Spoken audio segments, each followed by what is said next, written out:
Today we will be looking at what do I have to do for the speaking and listening exam.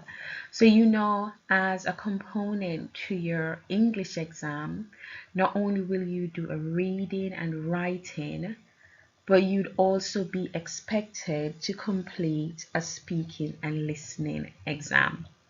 So our learning objective today is to be able to explain the speaking and listening exam, including how to achieve a pass, merit, or distinction. Let's begin. So I have included for you the exam criteria.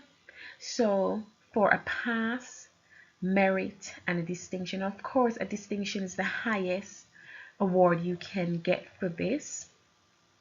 I'm going to go through what each entail, and then we will go on from there. So in addition to the general criteria, to be awarded a pass at learner's performance in his or her spoken language assessment must meet all of the following criteria.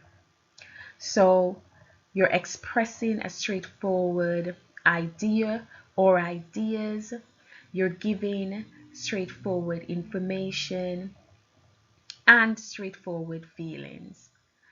You're making an attempt to organize and structure the presentation.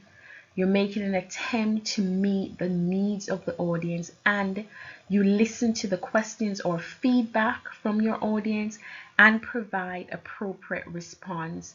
But this is done in a straightforward manner, and that is what you would do to get a pass.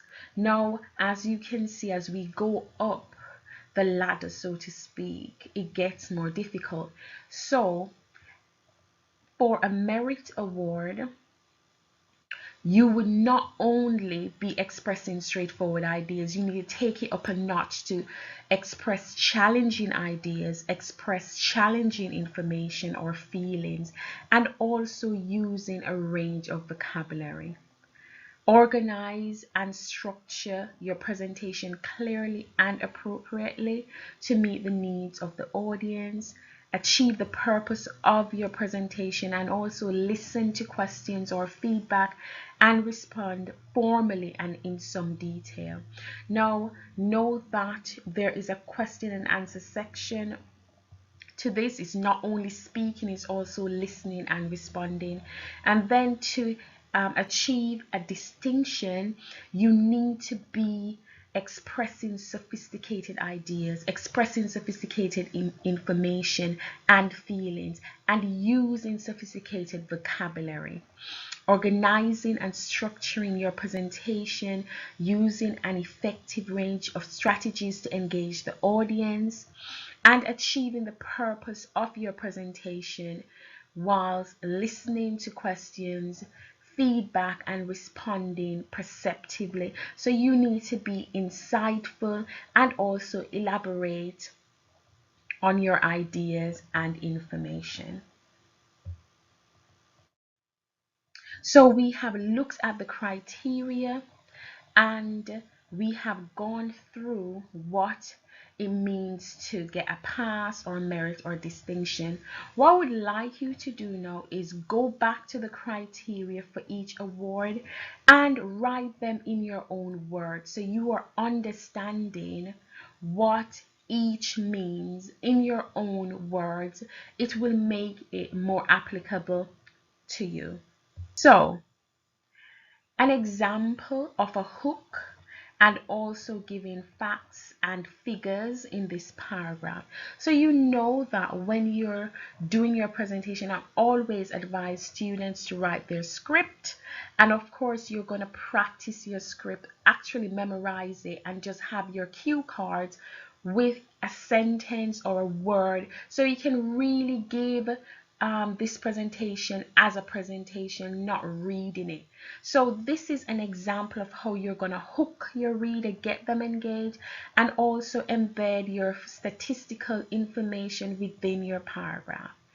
Will Man U bounce back? So this could be a football topic, something that you have interest in.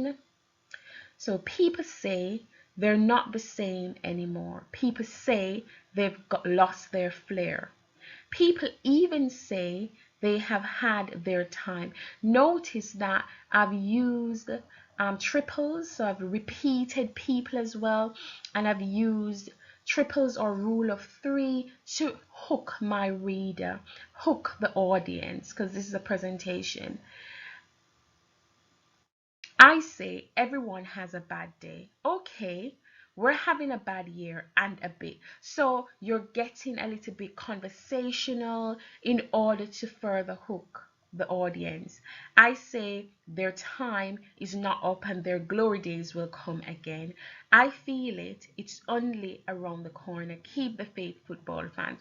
So your viewpoint is clearly communicated. You are a Man U fan and you believe that there's hope. Let me tell you where this began. Sunday the 19th May 2013. Alex Ferguson retired from 25 years as a Manchester United manager. The aftermath has been tough. Losses to managers, criticism, and a disappointing fall from the top of the table. But we shall return. We shall achieve. We shall prove the critics wrong. Man, you are a sleeping giant waiting to wake up, and here is why. So that it would be your introductory paragraphs. You have included the hook and statistical information to get your audience involved and engaged.